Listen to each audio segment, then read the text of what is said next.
എന്താ പ്രിയ? എനിക്കറിയാം നിനക്ക് നല്ല സങ്കടായില്ലേ ഏട്ടൻ ചീത്ത പറഞ്ഞപ്പോ. ഏയ് അതൊന്നും സാരില്ലടി, എന്റെ സൈഡും തെറ്റുണ്ട്.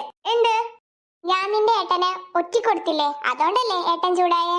ചാരു, ഏട്ടന് നിന്നോട് ഒരു ദേഷ്യമില്ല. ആണോ? അങ്ങനെ നിന്റെ ഏട്ടൻ നിന്നോട് പറഞ്ഞോ? ആ ചാരു, എന്നോട് പറഞ്ഞു ഏട്ടന് നിന്നോട് ഒരു ദേഷ്യമില്ലാന്ന്. ഏട്ടന് അമ്മന്റെ അടുത്ത് നിന്ന് വഴക്ക് കിട്ടാതിരിക്കാൻ വേണ്ടിട്ടാ നിന്നോട് അങ്ങനെ ചൂടായേ. അപ്പോ സബ്ജക്ട് മാറുമല്ലോ, അതുകൊണ്ട്. ആണോ? എന്നാ ഞാൻ നിന്റെ ഏട്ടനോടൊന്ന് പോയി സംസാരിക്കട്ടെ. ആടി, നീ പോയി സംസാരിക്കേ. എന്റെ ചാരു, എന്തിനാ നിന്റെ കല്യാണം ഇത്ര നേരത്തെ ഉറപ്പിച്ചത്? നിന്റെ കല്യാണം ഉറപ്പിച്ചില്ലെങ്കിൽ എന്തായാലും എന്റെ ഏട്ടന്റെ പെണ്ണായിട്ട് ഞാൻ ഈ വീട്ടിലേക്ക് കൊണ്ടുവരായിരുന്നു നിന്നെ. ഇനി പറഞ്ഞിട്ട് എന്താ കാര്യം, എല്ലാം കൈവിട്ട് പോയില്ലേ. ഏട്ടാ.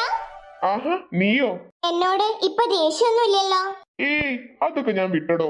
സോറി. അതിന്റെ ഒന്നും ആവശ്യമില്ല. ഞാനാ ശരിക്കും തന്നോട് സോറി പറയണ്ടേ. ഞാനൊരു കാര്യം പറയട്ടെ? പറഞ്ഞോ, എന്താ? ഏട്ടാ, ഇച്ചിരി കള്ളു കുടിച്ചാലും പ്രശ്നമില്ല, സിഗരറ്റ് വലിക്കല്ലേ പ്ലീസ്. എന്താ ഏട്ടാ ചിരിക്കുന്നത്? എന്താ സിഗരറ്റ് വലിച്ചാൽ എന്താ കുഴപ്പം? അത് വലിച്ചാ ക്യാൻസർ വരും ഏട്ടാ. അയ്യേ, നിന്നോടാരാ ഈ മണ്ടത്തിനൊക്കെ പറഞ്ഞത്? ആരും പറഞ്ഞതല്ല. പിന്നെ? എന്റെ അച്ഛൻ അങ്ങനെയാ മരിച്ചത്. ആണോ? അതെ ഏട്ടാ, ഇനി സിഗരറ്റ് വലിക്കണ്ട. അതൊക്കെ വിടടോ. നിന്റെ കല്യാണം എപ്പോഴാ? ഏട്ടനോട് ആരാ പറഞ്ഞേ എന്റെ കല്യാണം ഉറപ്പിച്ചെന്ന്? പ്രിയ പറഞ്ഞു. ഓ. പറ, എപ്പോഴാ നിന്റെ കല്യാണം? ഉടനെ ഉണ്ടാവും. എന്നാ ശരി, ഞാൻ പോട്ടെ. ഏയ് ചാരു. എന്താ? നീ നിന്റെ വീട്ടിലേക്ക് പോവാണോ? ഏയ് അല്ല, ഇന്നത്തെ രാത്രി ഞാനിവിടെ ഉണ്ടാവും.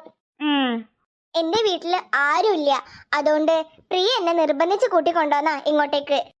അത് നന്നായി. എന്നാ ശരി ഏട്ടാ, ഞാൻ പ്രിയന്റെ അടുത്തേക്ക് പോട്ടെ. പോയിക്കോ. എന്തായി പ്രിയ, ഏട്ടനോട് നീ സംസാരിച്ചോ? സംസാരിച്ചു. എന്നിട്ട് എന്ത് സംഭവിച്ചു? എന്ത് സംഭവിക്കാൻ, നീ പറഞ്ഞ പോലെ തന്നെ ഏട്ടന് എന്നോട് ദേഷ്യമൊന്നുമില്ല. എനിക്ക് സന്തോഷായിടി. എനിക്കത് കേട്ടാ മതി. നിങ്ങൾ നല്ലപോലെ സംസാരിച്ചില്ലേ? സംസാരിച്ചു. പിന്നെണ്ടല്ലോ. എന്താ പ്രിയ? നീ ഏട്ടന്റെ റൂമിലേക്ക് പോയപ്പോ നിന്റെ ഫോണിൽ ഒരു കോള് വന്നു. ആണോ? ആരാ വിളിച്ചത്? അമ്മയാണോ? ഏയ് അല്ലടി, നിന്റെ ചെറുക്കൻ. ആണോ? എന്നിട്ട് നീ ഫോൺ എടുത്തോ? ആടി, ഞാൻ ഫോൺ എടുത്തു. ഞാൻ പറഞ്ഞു നീ ബാത്റൂമിലാണെന്ന്. അത് നന്നായി. എന്നോട് പറഞ്ഞു നിന്നെ ഒന്ന് കാണണമെന്ന്. ഓ, ഞാൻ എന്തായാലും ഏട്ടനെ തിരിച്ച് വിളിച്ചോക്കട്ടെ. വിളിച്ചു നോക്ക്. അല്ല ചാരു, നിനക്ക് ഫ്രഷ് ഒന്നും ആവണ്ടേ? വേണം. എന്റെ ഡ്രസ് ഞാൻ തരാം, നീ പോയി ഫ്രഷ് ആവും, എന്നിട്ട് പോയി ഏട്ടനെ വിളിക്ക്. ഒരു പെണ്ണ ഇവള്. ആ ചെക്കന്റെ ഭാഗ്യം. അമ്മേ, ഇന്ന് എന്റെ ചെറുക്കൻ വരും എന്നെ കാണാൻ. ആണോ? എവിടേക്കാ വരുന്നത് മോളെ? ഇന്നലെ രാത്രി വിളിച്ചിരുന്നു, ബീച്ചിൽ വെച്ച് കാണാന്നാ എന്നോട് പറഞ്ഞത്. ആഹാ.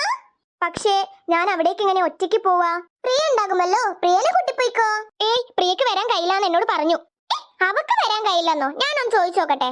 അമ്മേ, അവക്ക് നല്ല തലവേദന ഉണ്ട്, സുഖമില്ലാതെ കിടക്ക, അതുകൊണ്ട് അവള് വരുന്നില്ലാന്ന് പറഞ്ഞത്. ഓ ആണോ? അപ്പൊ ഇനി എന്ത് ചെയ്യും? മോൾ ആരെ കൂടെ പോകും? അതാ ഞാനും ആലോചിക്കുന്നേ. മോളെന്തിനാ സങ്കടപ്പെടുന്നേ? ഉണ്ണി ഉണ്ടല്ലോ, ഉണ്ണിയുടെ ബൈക്കിൽ പോയിക്കോ. ഉണ്ണിയേട്ടൻ അങ്ങനെ എന്നെ ആക്കി തരോ? അതൊക്കെ ആക്കി തരും, അമ്മ അവനോട് പറയാൻ കേട്ടോ. പറഞ്ഞു നാവെടുത്തില്ല. ഉണ്ണി അതാ വരുന്നു. ഉണ്ണി, നീ എങ്ങോട്ടേം പോവാൻ മാറ്റി നിക്കാണോ? അമ്മേ, ഞാൻ അമ്പലത്തിലേക്ക് പോവാൻ ഇറങ്ങാ. അങ്ങനെയാണെങ്കിൽ ചാരു നിന്റെ കൂടെ ഉണ്ട്. ഇവളെന്തിനാ എന്റെ കൂടെ അമ്പലത്തിലേക്ക് വരുന്നേ? അമ്പലത്തിലേക്കല്ല, പിന്നെ ഇന്നെന്റെ ചെറുക്കൻ കാണാൻ വരുന്നുണ്ട്. അതുകൊണ്ട് പ്രിയക്കാണെങ്കിൽ തീരെ സുഖമില്ല. ഏട്ടനൊന്ന് എന്നെ അവിടെ ഡ്രോപ്പ് ചെയ്യാമോ? എന്റെ ചാരുമോളെ, നീ ഇവനോട് ഇങ്ങനെ കെഞ്ചി പറയേണ്ട ആവശ്യമൊന്നുമില്ല, അവനാക്കി തരും. അല്ലേ ഉണ്ണി? അത് നീ ഒന്നും പറയണ്ട, അവളെ അവിടെ ആക്കി കൊടുക്കണം കേട്ടോ. ആക്കി തരാം, പക്ഷെ എനിക്കൊരു കണ്ടീഷൻ ഉണ്ട്. മോളെ. അമ്മേ, എന്നാ ഇവന്റെ കൂടെ പോയിക്കോട്ടെ, എനിക്ക് അടുക്കളയിൽ ഒത്തിരി പണിയുണ്ട്. അമ്മ പോയിക്കോ. ഉണ്ണി, ഈ കുട്ടീനെ അവിടെ ആക്കി കൊടുക്കണേ. അമ്മ, ഞാൻ ആക്കി കൊടുത്തോളാം. എന്താ തന്റെ കണ്ടീഷൻ? നിന്നെ ആക്കി തരുന്നതിന് മുമ്പേ എനിക്കൊന്ന് അമ്പലത്തിൽ കയറണം. കയറാം. എന്നാ വാ, പോവാം. എന്റെ ദേവിയെ, എനിക്കൊരു കാര്യം പറയാനുണ്ട്. എന്റെ അടുത്ത് നിൽക്കുന്ന ഈ സുന്ദരി പെണ്ണിനെ എനിക്ക് ഒത്തിരി ഇഷ്ടാ. പക്ഷേ ഒരു കുഴപ്പമുണ്ട്, ഈ പെണ്ണിന്റെ കല്യാണം ഉറപ്പിച്ചതാ. പറയാൻ പാടുണ്ടോന്നറിയില്ല, എന്നാലും പറയാ.